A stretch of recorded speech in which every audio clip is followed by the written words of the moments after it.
कहानी की शुरुआत होती है एक छोटे लड़के जैक से, जो अपने पिता के साथ रहता है। उसे जाइंट्स की कहानियां पढ़ना बहुत पसंद था, जो उसकी माँ उसे पढ़कर सुनाती थी जब तक वो जिंदा थी। कहानी कुछ ऐसी थी कि कई साल पहले कुछ साधुओं को जादुई बीन्स मिले। उन्होंने सोचा कि इनसे आसमान तक का रास्ता बनेगा, पर जब वो ऊपर पहुंचे तो उन्हें कुछ और ही मिला, जो जमीन और आसमान के बीच था। उस जगह का नाम था गैंटुआ, जहाँ बेहद खतरनाक जाइंट्स रहते थे। अब उन्हीं जादुई पौधों से जाइंट्स नीचे आए और लोगों के ऊपर अत्याचार करना शुरू कर दिया। यही कहानी इस वक्त राजकुमारी इजाबेल भी सुन रही थी। उसकी माँ ने उसे ये कहानी सुनाई और पूछा कि तुम उस 2 सर वाले जाइंट से डरती तो नहीं, जो कि इन सभी जाइंट्स का राजा है? नहीं नहीं, मुझे डर नहीं लगता, राजकुमारी ने जवाब दिया। उन साधुओं ने जाइंट्स के दिल को पिघलाकर एक मुकुट बनाया, जिसे किंग एरिक को पहनाया गया। राजा एरिक ने जाइंट्स को अपने काबू में किया और वापस गैंटुआ भेज दिया, जिसके बाद उन जादुई पौधों को भी काट दिया गया और हमेशा के लिए शांति हो गई।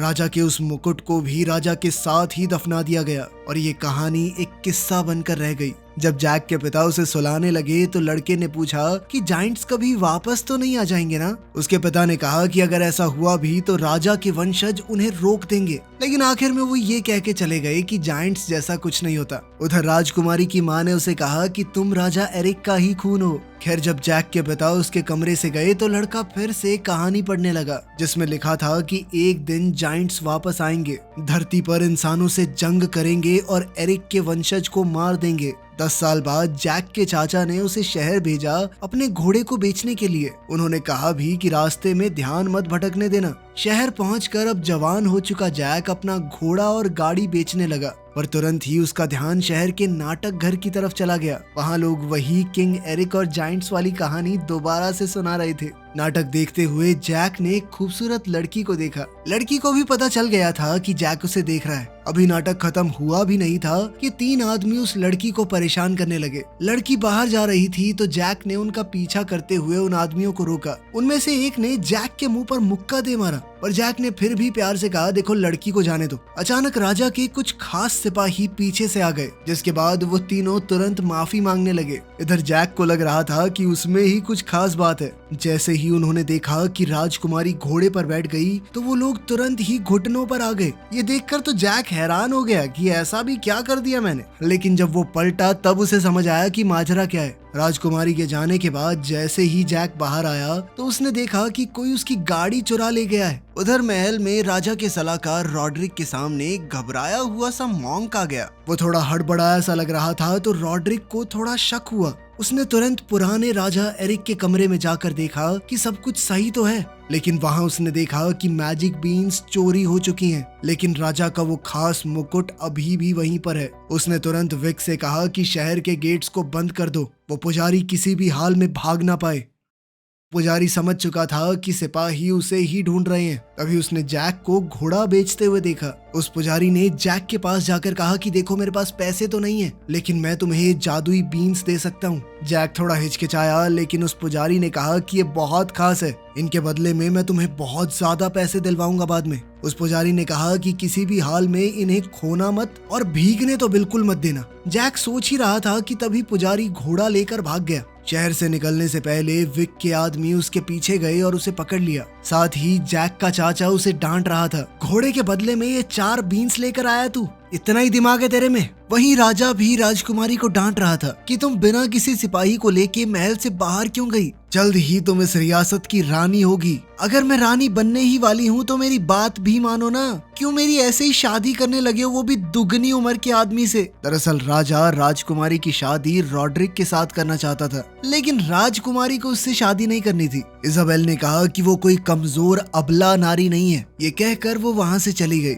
उधर जैक के चाचा ने गुस्से में वो बीन्स टेबल से नीचे फेंक दी और फिर तिल मिलाकर वहां से चला गया। इसके बाद हम विक और रॉड्रिक को उस मॉन्क से पूछताछ करते हुए देखते हैं। मॉन्क ने कहा कि बीन्स को वहीं रहने देते जहां दबा के रखे गए थे। इन्हें काले जादू से बनाया गया था, इन बीन्स को कंट्रोल नहीं किया जा सकता। रॉड्रिक ने उसकी बातों को अनसुना करते हुए उसे मार दिया। थोड़ी देर बाद जैक को अपने चाचा की चिंता हो रही थी जो इस वक्त तूफान में बाहर हैं। उसी समय राजकुमारी जो महल से भागी हुई थी रास्ता भूल गई। उसने जैक के घर की रोशनी देखी और उस तरफ चल दी। जब जैक अपने चाचा को ढूंढने जाने के लिए तैयार हो रहा था तभी राजकुमारी ने दरवाजा खटखटाया। जैक ने उसे अंदर बुलाया और दोनों बातें करने लगे। तूफान की वजह से नीचे जमीन पर पानी गिर रहा था जो धीरे धीरे जादुई बीन्स में से एक के पास पहुंच रहा था। जैक ने इजाबेल को जाइंट्स के बारे में वो किताब दिखाई जो वो बचपन में पढ़ा करता था। वो दोनों ऐसा दिखा रहे थे मानो एक दूसरे को पहचाना ही ना हो। जैक ने पूछा, तुम किससे भाग रही हो? जिस पर राजकुमारी ने कहा, तुमसे मतलब। इतने में नीचे पड़ी हुई उस जादुई बीन के पास पानी पहुंच गया था और उसने उगना शुरू कर दिया, लेकिन दोनों को ही इसकी कोई खबर नहीं थी। अचानक घर हिलने लगा और एक बहुत बड़े पौधे ने उगना शुरू कर दिया। ये सब इतना तेज हुआ कि जैक घर से बाहर गिर गया, लेकिन इजाबेल घर के अंदर ही फंस गई। पूरा घर उस तेजी से बढ़ते हुए पौधे के साथ ऊपर उड़ गया। जैक भी जल्दी से ऊपर चढ़ गया ताकि राजकुमारी को बचा सके। जैसे तैसे जैक वापस घर तक पहुंच गया, लेकिन जैसे ही इजाबेल ने दरवाजा खोला गलती से जैक को धक्का लग गया। जैक ने उसका हाथ पकड़ा पर फिर भी वो नीचे गिर गया। गिरते हुए उसके हाथ में राजकुमारी की माँ का ब्रेसलेट आ गया। जैक पता नहीं कैसे गिरता पड़ता जमीन पर सही सलामत पहुंच गया, लेकिन इस वक्त वो बेहोश था। अगली सुबह उस बड़ी बेल को देखते हुए राजा भी वहां पहुंच गया। राजा ने उसे उठाया और पूछा कि तुम्हारे पास मेरी बेटी का ब्रेसलेट क्यों है? उसी बाजार वाले खास सिपाही एलमोंट ने जैक को पहचाना। फिर जैक ने सब कुछ बताया। राजा ने फैसला किया कि जैक, रॉड्रिक और एलमोंट मिलकर इजाबेल को ढूंढेंगे। थोड़ी देर बाद ये लोग उस बड़े पौधे पर चढ़ने लगे। रॉड्रिक तो कुछ अपनी ही चालें चल रहा था। जैक ने एलमोंट से पूछा कि ऊपर क्या होगा, क्या तुम्हें उस जाइंट्स वाली कहानी पर विश्वास है? एलमोंट ने कहा कि हो भी सकता है जाइंट्स हो। एलमोंट ने सीधी बात कही कि तुम ये सब राजकुमारी का दिल जीतने के लिए कर रहे हो ना। अगर उसने रॉड्रिक से शादी नहीं भी की तो तुम जैसे आम आदमी से तो नहीं करेगी। क्रॉन नाम के एक दूसरे सिपाही ने जैक को धक्का मारकर दूसरी तरफ पहुंचाने की कोशिश की, लेकिन जैक की पकड़ छूट गई और वो बीच में ही गिर पड़ा। उन्होंने उसे जैसे तैसे बचाया और फिर ऊपर चढ़ते रहे। ऊपर का रास्ता काफी लंबा था तो उनके कई साथी मारे गए। आखिर में उनके सिर्फ 6 लोग बचे थे। अगली सुबह वो सब जैसे तैसे उस पौधे के टॉप पर पहुंच चुके थे।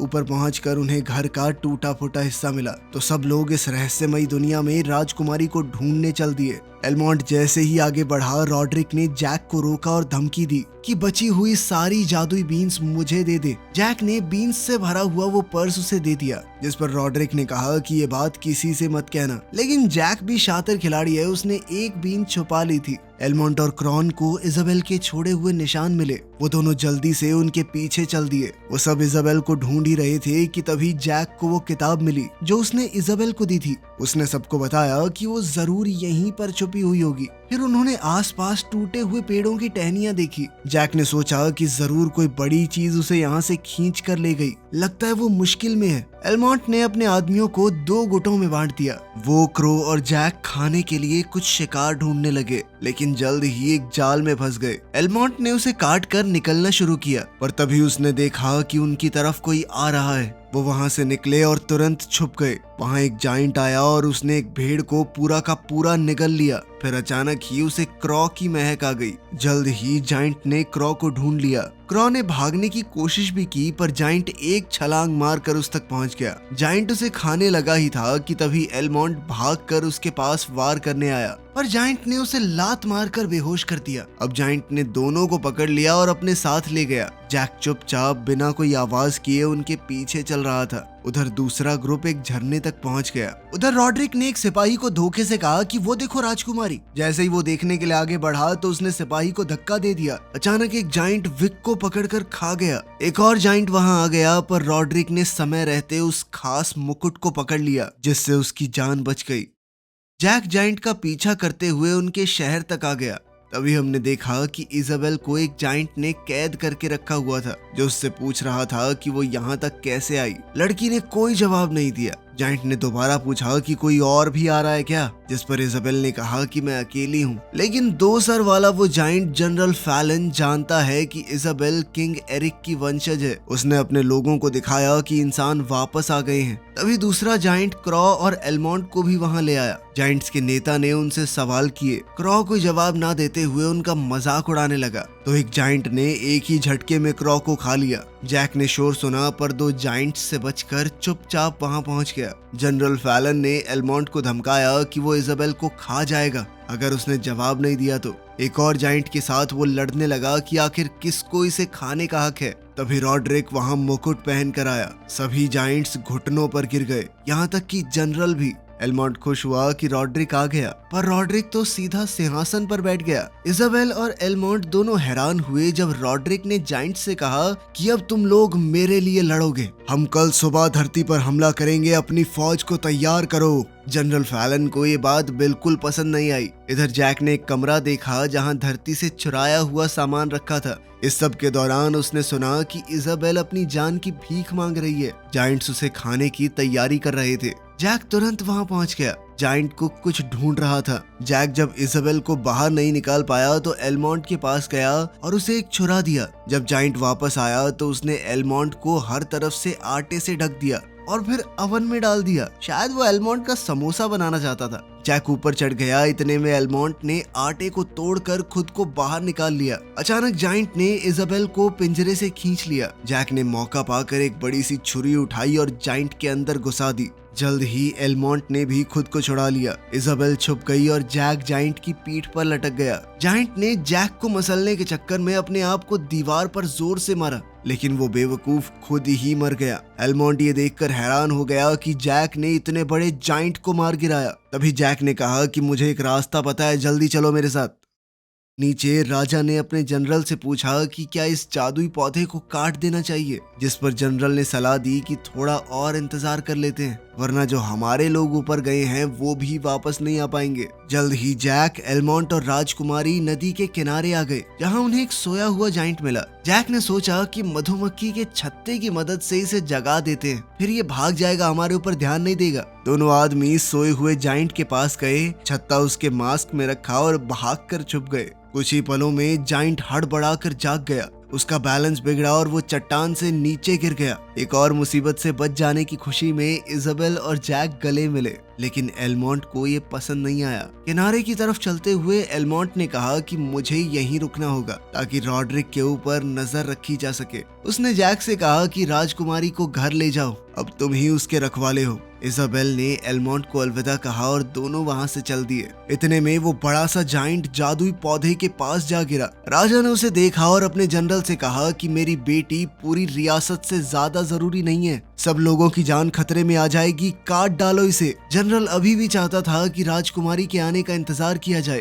तो राजा ने तलवार उठाई और खुद ही काटने लगा। वो जोर जोर से अपनी बेटी से माफी मांग रहा था। राजा के इरादे को देखकर जनरल ने अपने आदमियों को कहा कि जल्दी से इसे काट डालो। उसी समय जैक और इजाबेल उस पौधे से नीचे उतर रहे थे। उन्होंने अपना शहर देखा और वो काफी करीब आ गए। फिर सोचने लगे कि नीचे वाले लोग क्या कर रहे होंगे। उस करिश्माई पौधे को काटने का काम बहुत तेजी से चल रहा था। इसी बीच गैंटुआ में एलमॉन्ट किनारे पर रॉड्रिक का इंतजार कर रहा था। उसकी नींद तब खुली जब जाइंट्स की सेना पास आई। रॉड्रिक आया और किनारे की तरफ गया। तब अचानक एलमॉन्ट ने उस पर हमला किया और उसके बचे हुए बीन्स गिर गए। अब उन दोनों के बीच जबरदस्त लड़ाई छिड़ गई। रॉड्रिक ने जाइंट से मदद मांगी तो जनरल फैलन ने अपने आदमियों से कहा कि उसे बाहर निकालो। रॉड्रिक और एलमॉन्ट की इस लड़ाई में रॉड्रिक जीत रहा था, लेकिन तभी एलमॉन्ट ने उसकी तलवार पकड़कर उसे घायल कर दिया। रॉड्रिक ने मौका देखकर एलमॉन्ट को किनारे से धकेल दिया, लेकिन एलमॉन्ट ने अपनी छुरी उठाकर उसे मार डाला।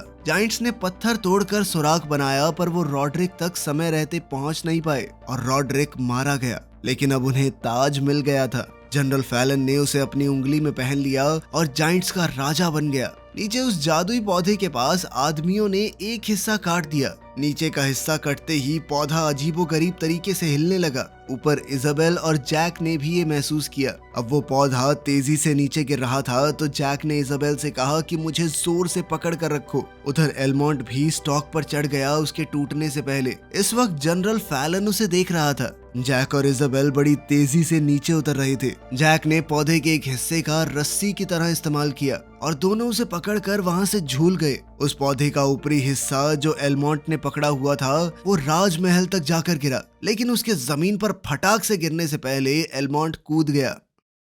राजा इस बात से बहुत दुखी था, ये सोचकर कि शायद उसने अपनी बेटी को खो दिया। पर तभी अचानक जनरल इजाबेल के साथ वहां आया। इजाबेल ने अपने पिता को पूरी कहानी सुनाई कि ऊपर क्या क्या हुआ। राजा ने अपनी बेटी को बचाने के लिए जैक को एक इनाम दिया और कहा कि एक बाप होने के नाते मैं तुम्हारा एहसान कभी नहीं चुका पाऊंगा। अलविदा कहते हुए जैक ने भारी मन से इजाबेल को वो किताब दी ताकि वो अपने दिमाग के किसी कोने में उसे याद तो रख सके। और फिर जल्द ही राजकुमारी अपने पिता के साथ महल में चली गई। सबको लग रहा था कि अब तो बला टल गई, लेकिन उधर जनरल फैलन को रॉड्रिक के पास से वो जादुई बीन्स मिल गए। उसने उन्हें पानी में फेंक दिया और तुरंत एक और जादुई पौधा उगने लगा। जनरल फैलन ने अपने लोगों को तैयार किया क्योंकि बीन्स उनकी जमीन के बिल्कुल किनारे पर उग रहे थे। पौधे के पूरा उगने से पहले ही जाइंट्स उस पर चढ़ने लगे। आखिरकार जनरल भी ऊपर चढ़ गया। जमीन पर जैक ने अपना घोड़ा ढूंढा और जाइंट्स को नीचे आता देखा। फिर वो जल्दी से घोड़े पर सवार होकर राजा को खबर देने पहुंचा।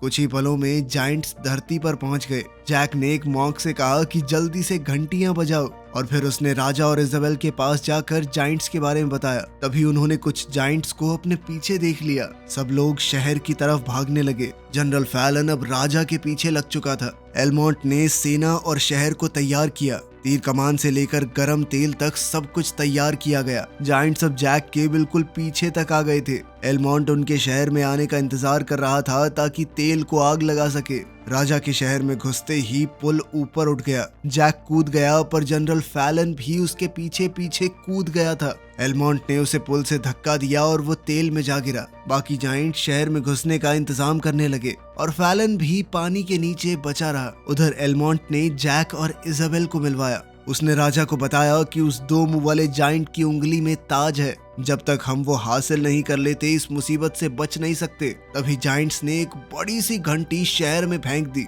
और पुल में हुक लगाकर उसे खींच लिया। राजा ने इजाबेल से कहा कि अपने कमरे में जाकर मशाल जला दो ताकि आसपास के दूसरे राजाओं को चेतावनी मिल सके। उसने जैक से कहा कि मेरी बेटी का ध्यान रखना। एलमोंट और उसके बाकी सिपाही पुल को संभालने लगे। इजाबेल ने जैक को एक छोटा रास्ता दिखाया जो जमीन के नीचे मौजूद कब्रों से गुजरता था। जल्द ही वो किंग एरिक की समाधि के पास से गुजरे। वो राजा के कमरे तक पहुंच गए पर तभी उन्हें जमीन के नीचे कुछ सुनाई दिया। जनरल फैलन नीचे से दीवार तोड़कर घुस रहा था। उसे देखकर वो लोग तुरंत भागने लगे। सेना जाइंट्स को रोकने की कोशिश करती रही पर जाइंट्स ने उनकी सेना को धूल चटा दी। अब जाइंट्स शहर के अंदर जलती हुई लकड़ियां फेंक रहे थे। सैनिक जाइंट्स के ऊपर भालों से वार कर रहे थे और कुछ समय तक लड़ाई में उन्हें फायदा भी मिला। पर जाइंट्स ने वापस हमला किया और उनके हथियार तोड़ दिए। फैलन को जल्द ही राजकुमारी की महक आ गई। इजाबेल और जैक राजा के कमरे में छुपे हुए थे। जनरल फैलन ने जल्द ही उन्हें वहां पर ढूंढ लिया और वो एक तंग सीढ़ी से भागने लगे। फैलन दीवार तोड़कर उनके पास पहुंच गया और इजाबेल को पकड़ लिया। जैक ने इजाबेल को बचाने की कोशिश की जबकि फैलन उसे मारने पर तुला हुआ था। अब वो जाइंट जैक को निगलने ही वाला था पर तभी जैक ने अपना बचा हुआ जादुई बीन निकाला और उसके मुंह में डाल दिया। अब वो जादुई बीन जाइंट के पेट में उगने लगी और उसे फाड़ते हुए बाहर निकल गई। इसी दौरान उस तेजी से बढ़ते पौधे ने महल को भी तोड़ दिया। जब जाइंट के टुकड़े जैक और इजाबेल के पास गिर रहे थे उसका हाथ जिसमें ताज था जैक के पास आ गिरा। इसी बीच बाकी जाइंट्स ने ब्रिज को नीचे खींच लिया था तो इंसानों ने शहर के अंदर दरवाजे बंद कर दिए। सब लोग तैयार थे कि अब जाइंट्स पूरा दम लगाकर हमला करेंगे। अचानक उन्होंने देखा कि एक जादुई पौधा महल को तोड़ रहा है और अचानक ही जाइंट्स ने अपने हथियार गिरा दिए और इंसानों के सामने घुटने टेक दिए। पीछे से जैक ताज पहनकर आया और इजाबेल ने उसका हाथ पकड़ लिया। कुछ समय बाद जैक अपने बच्चों को कहानी का अंत सुना रहा था जहां जाइंट्स को वापस उनकी जमीन पर भेज दिया गया और राजकुमारी ने एक गांव के लड़के से शादी कर ली। बच्चे ताज के बारे में पूछते हैं डरते हुए कि अगर जाइंट्स वापस आ गए तो, लेकिन जैक ने बताया कि वो ताज एक खास जगह पर सुरक्षित है। इतने में इजाबेल उनके पास आई और उनका ये प्यारा सा परिवार एक साथ रहने लगा। वीडियो पसंद आई तो लाइक कर देना, चैनल को सब्सक्राइब कर लेना। मिलते हैं अगली वीडियो में।